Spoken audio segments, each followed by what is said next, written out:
সবাইকে স্বাগত দীপ্ত সন্ধ্যার সংবাদে। সাথে রয়েছে দোলা ডলরের। শুরুতেই জানাবো সংবাদ শিরোনাম। টিসিবির পণ্য পেতে দীর্ঘ অপেক্ষা, ওজনে কারচুপি ও বেশি দাম নেওয়ার অভিযোগ ক্রেতাদের। হরমুজের তলদেশে ইরানের তুরুপের তাস, সাবমেরিন কেবল থেকে মাশুল নিতে চায় তেহরান।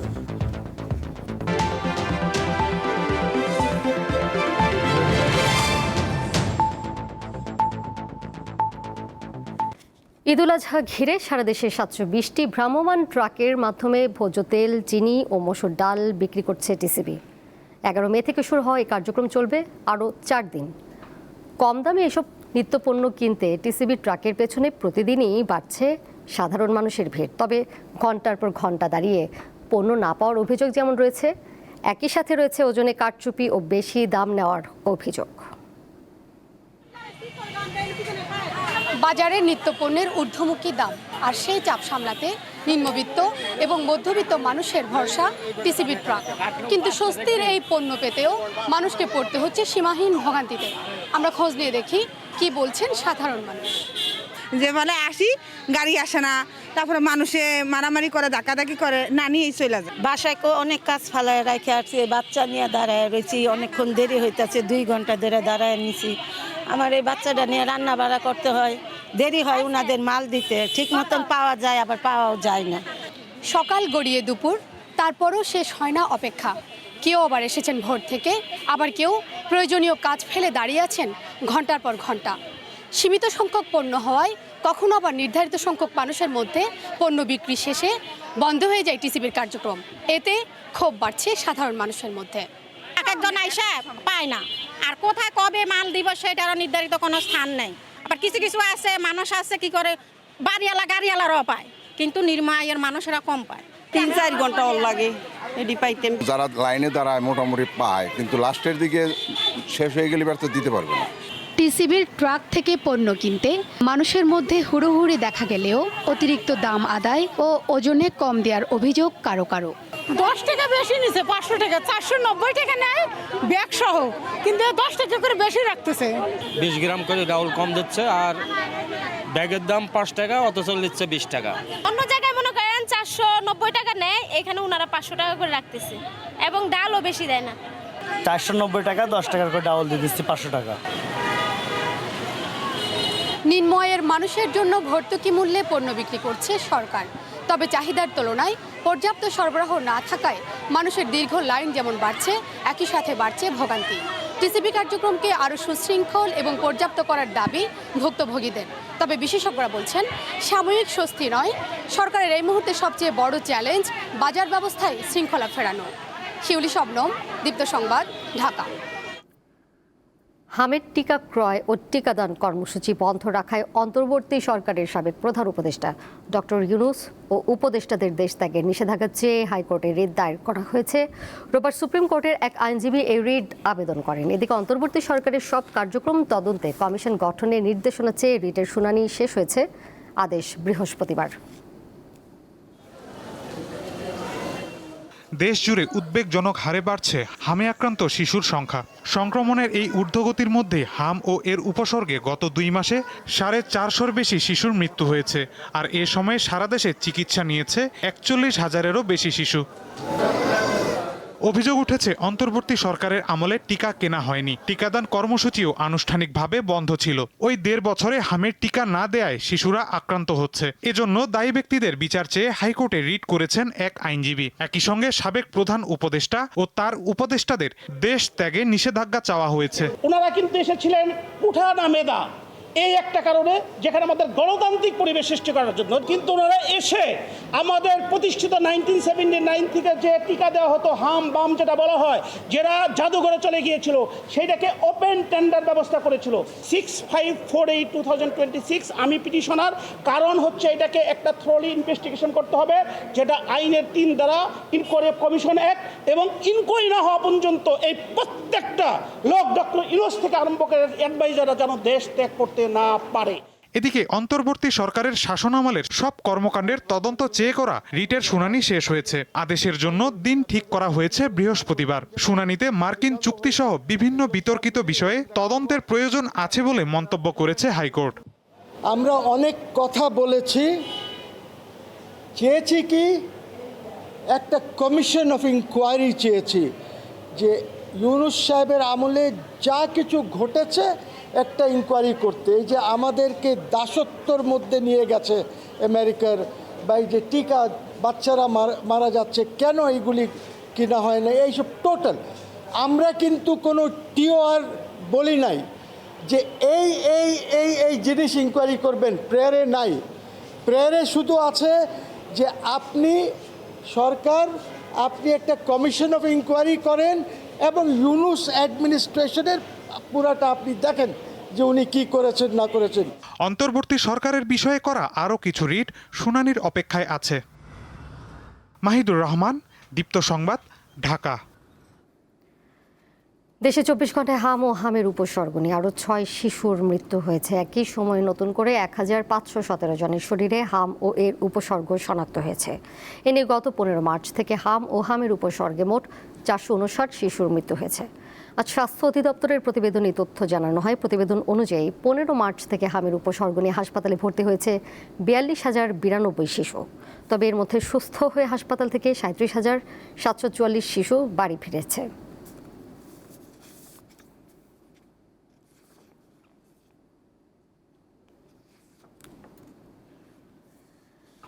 দেশে একটি স্বাধীন, দক্ষ ও গ্রহণযোগ্য গণমাধ্যম কমিশন গঠনের কথা জানিয়েছেন তথ্য ও সম্প্রচার মন্ত্রী জহির উদ্দিন স্বপন। দুপুরে সচিবালয়ে বেসরকারি টেলিভিশন চ্যানেলের সম্পাদক ও সংবাদ প্রধানদের নিয়ে গঠিত টেলিভিশন এডিটর্স কাউন্সিল TEC-র নেতাদের সাথে বৈঠকে তিনি কথা বলেন। এ সময় টেলিভিশন চ্যানেলের TRP এবং সংবাদপত্রের প্রচার সংখ্যা নিয়ে মন গড়া তথ্যের উপর নির্ভর করে সরকারি বিজ্ঞাপন বণ্টনের ধারা থেকে সরে আসতে হবে বলে জানান তিনি।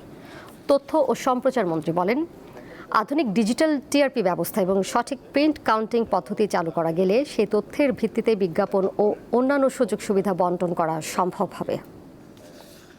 সরকারের পক্ষ থেকে সকল পক্ষকে নিয়ে আমি একবার যখনই আপনার একটা রাইট ডিজিটাল TRP সিস্টেম দাঁড় করতে পারবো এবং একটা রাইট ডিজিটাল প্রিন্ট কাউন্টিংটা দাঁড় করতে পারবো, তখন তার ভিত্তিতে আমি সব ধরনের সুযোগ এবং অধিকারের বন্টনটাও করতে পারবো। মাত্র 500টা TRP দিয়ে আমি দেশের 5 কোটি টেলিভিশনের হিসাব বুঝাই দেব, অথবা সেই মিথ্যাকে গ্রহণ করব, অথবা পত্রিকার ছাপাকে আমি আমার মন গড়া একটা সংখ্যার ভিত্তিতে বিজ্ঞাপনের সুযোগ সুবিধা বন্টন করব, এই নীতিমালা থেকে তথ্য মন্ত্রণালয় বেরিয়ে আসবে। বাংলাদেশের পোল্ট্রি শিল্পে সর্ববৃহৎ বাণিজ্যিক প্রতিষ্ঠান কাজী ফার্মস লিমিটেড এবং এর গ্রুপভুক্ত প্রতিষ্ঠান গত 2024-25 অর্থ বছরের নিট লভ্যাংশের নির্ধারিত অংশ শ্রমিক কল্যাণ ফাউন্ডেশন তহবিলে বাৎসরিক লভ্যাংশের চেক হস্তান্তর করেছে। বাংলাদেশ শ্রম আইন 2006-এর বিধান অনুযায়ী প্রতিষ্ঠানটি তাদের বাৎসরিক লভ্যাংশের 0.5% হারে 2,78,30,111 টাকার চেক প্রদান করে। রবিবার প্রবাসী কল্যাণ ও বৈদেশিক কর্মসংস্থান এবং শ্রম ও কর্মসংস্থান মন্ত্রী আরিফুল হক চৌধুরীর কাছে এই চেক হস্তান্তর করেন কাজী ফার্মস লিমিটেডের পরিচালক কাজী জাহিন শাহ পার হাসান। এ সময় আরও উপস্থিত ছিলেন কাজী ফুড ইন্ডাস্ট্রিজ লিমিটেডের প্রধান নির্বাহী কর্মকর্তা তানভীর শোভন হায়দার চৌধুরী, কাজী মিডিয়া লিমিটেডের প্রধান নির্বাহী কর্মকর্তা তানভীর ফারুক, কাজী ফার্মস লিমিটেডের মানব সম্পদ বিভাগের মহাব্যবস্থাপক FM মনিরুজ্জামান ও উপব্যবস্থাপক হারুনুর রশিদ। শ্রমিক কল্যাণ ফাউন্ডেশন সূত্রে জানা গেছে, এই তহবিলের অর্থ দুস্থ ও মৃত শ্রমিকদের পরিবারকে আর্থিক সহায়তা, দরিদ্র শিক্ষার্থীদের শিক্ষাবৃত্তি প্রদান এবং জরুরি চিকিৎসা সেবা সহ বিভিন্ন কল্যাণমূলক কাজে ব্যয় করা হবে। একযোগে দেশের 8টি বিমানবন্দর, 6টি রেল স্টেশন ও 4টি আন্তনগর ট্রেনে ফ্রি ওয়াইফাই সেবা চালু করেছে সরকার। এর মাধ্যমে একসঙ্গে প্রায় 37,000 যাত্রী ইন্টারনেট সুবিধা গ্রহণ করতে পারবেন। রবিবার দুপুরে হজরত শাহজালাল আন্তর্জাতিক বিমানবন্দরে আনুষ্ঠানিকভাবে এই সেবার উদ্বোধন করা হয়। এ সময় বেসামরিক বিমান পরিবহন ও পর্যটন মন্ত্রী আফরোজা খানম জানান, বর্তমান সরকারের নির্বাচনী ইশতেহারের অংশ হিসেবে দেশের বিমানবন্দর ও রেল স্টেশনগুলোতে ফ্রি ইন্টারনেট সেবা চালু করা হলো। ঢাকা বিমানবন্দরে 250টি রাউটারের মাধ্যমে যাত্রীরা এই সেবা পাবেন।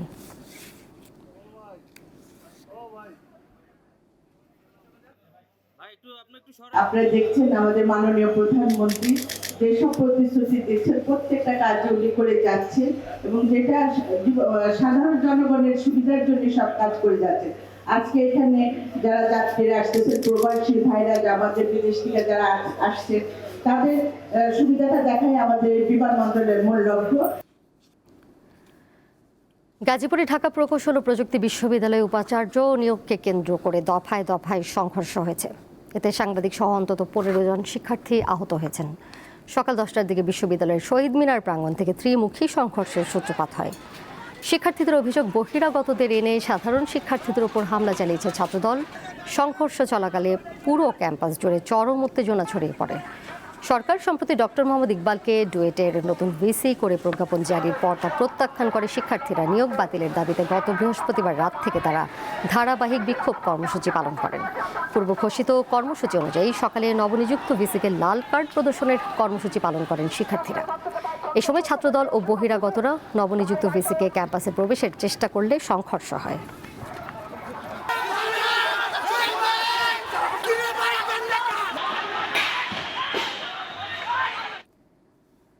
Mastercard, Dutch Bangla bank PLC এবং বার্জার পেইন্টস বাংলাদেশ লিমিটেড যৌথভাবে সারা দেশে বার্জার ডিলার ও পেইন্টারদের জন্য নতুন ব্র্যান্ডেড ডেবিট ও প্রিপেড কার্ড চালু করেছে। রবিবার রাজধানীর একটি হোটেলে আয়োজিত অনুষ্ঠানে আনুষ্ঠানিকভাবে কার্যক্রমের উদ্বোধন করা হয়। এই উদ্যোগের মাধ্যমে ডিলার ও পেইন্টারদের জন্য সহজ ডিজিটাল পেমেন্ট নিশ্চিত করা, তাদের ক্রয় ক্ষমতা বৃদ্ধি এবং আনুষ্ঠানিক আর্থিক ব্যবস্থার আওতায় আনার লক্ষ্য নির্ধারণ করা হয়েছে। নতুন এই কার্ড ব্যবহারকারীরা নিরাপদ ক্যাশলেস লেনদেনের পাশাপাশি ডাচ বাংলা ব্যাংকের এটিএম নেটওয়ার্ক থেকে বিনামূল্যে নগদ উত্তোলনের সুবিধা পাবেন। পেইন্টারদের জন্য চালু হওয়া প্রিপেড কার্ডে মাস্টার কার্ডের প্রাইসলেস স্পেশালস প্ল্যাটফর্মের আওতায় দেশব্যাপী 10,000-এরও বেশি আউটলেটে বিশেষ ছাড়ের সুবিধা থাকবে।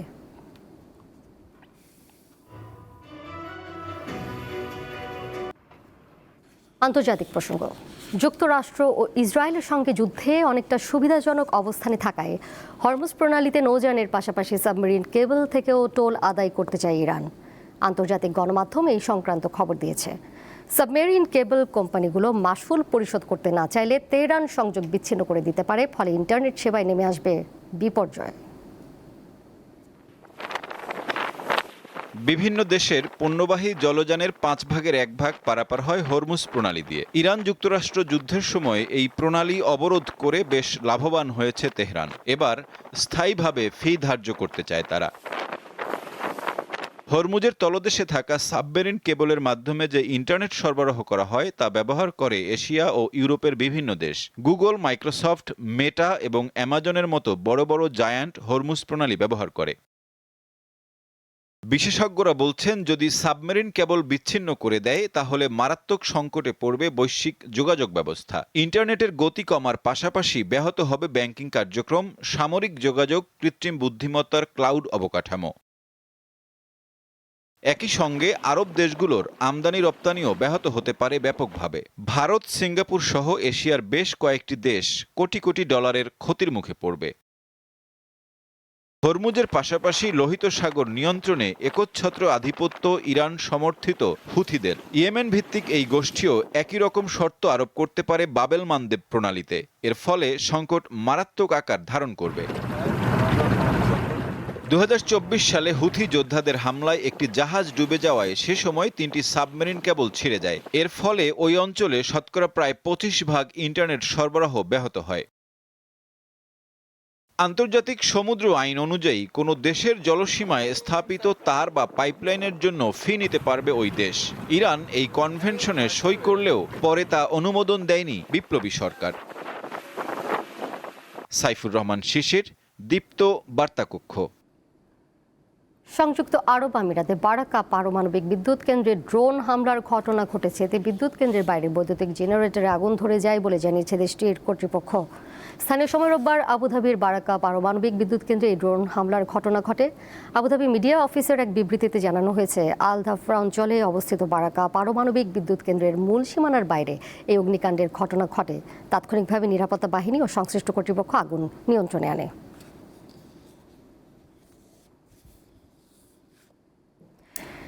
দেশের ঐতিহ্যবাহী ক্লাব মোহামেডান স্পোর্টিং ক্লাবের 90 বছর পূর্তি উপলক্ষে প্রধানমন্ত্রী তারেক রহমানকে দাওয়াত দেওয়ার কথা জানান সংস্থার সভাপতি বরকতুল্লাহ বুলু। সেই সাথে ফুটবল, ক্রিকেট, হকি সহ অন্যান্য ইভেন্টেও আগামী মৌসুমে শক্তিশালী দল গঠনের কথা জানান তিনি। দুপুরে পরিচালনা পর্ষদের আনুষ্ঠানিক সভা শেষে এসব কথা জানান ক্লাব সভাপতি। আমি আশাবাদী 90 বছর পূর্তি উপলক্ষে আমাদের প্রধান অতিথি হিসাবে উপস্থিত থাকার জন্য জনাব তারেক রহমান সাহেবকে আমরা আমন্ত্রণ জানাই। তারিখ পরবর্তীতে আপনাদেরকে জানানো হবে। ফুটবল মৌসুম, ক্রিকেটে আগামী হকি মৌসুমে আমাদের ক্লাবে একটি শক্তিশালী দল গঠন করার পরিকল্পনা রয়েছে। প্রথমবারের মতো প্যারা থ্রোবল চ্যাম্পিয়নশিপে অংশ নিতে আগামী 2 জুন সকালে মালয়েশিয়া যাচ্ছে বাংলাদেশ প্যারা অ্যাথলিট থ্রোবল দল। মালয়েশিয়ার কুয়ালালামপুরে আগামী 3 জুন শুরু হবে দ্বিতীয় এশিয়ান কাপ থ্রোবল চ্যাম্পিয়নশিপ। আসলে বাংলাদেশ সহ 6টি দল অংশ নেবে। এই উপলক্ষে সকালে রোলার স্কেটিং ফেডারেশন আয়োজিত সংবাদ সম্মেলনে এইসব তথ্য জানানো হয়। অনুষ্ঠানে প্রধান অতিথি হিসেবে উপস্থিত ছিলেন বাংলাদেশ অলিম্পিক অ্যাসোসিয়েশনের সহ সভাপতি অবসরপ্রাপ্ত মেজর ইমরোজ আহমেদ। এ সময় এনপিসির মহাসচিব ডক্টর মারুফ আহমেদ, মৃদুল সহ থ্রোবল অ্যাসোসিয়েশনের সাধারণ সম্পাদক বিএম শহীদুজ্জামান, সিনিয়র সহ সভাপতি দিন ইসলাম উপস্থিত ছিলেন।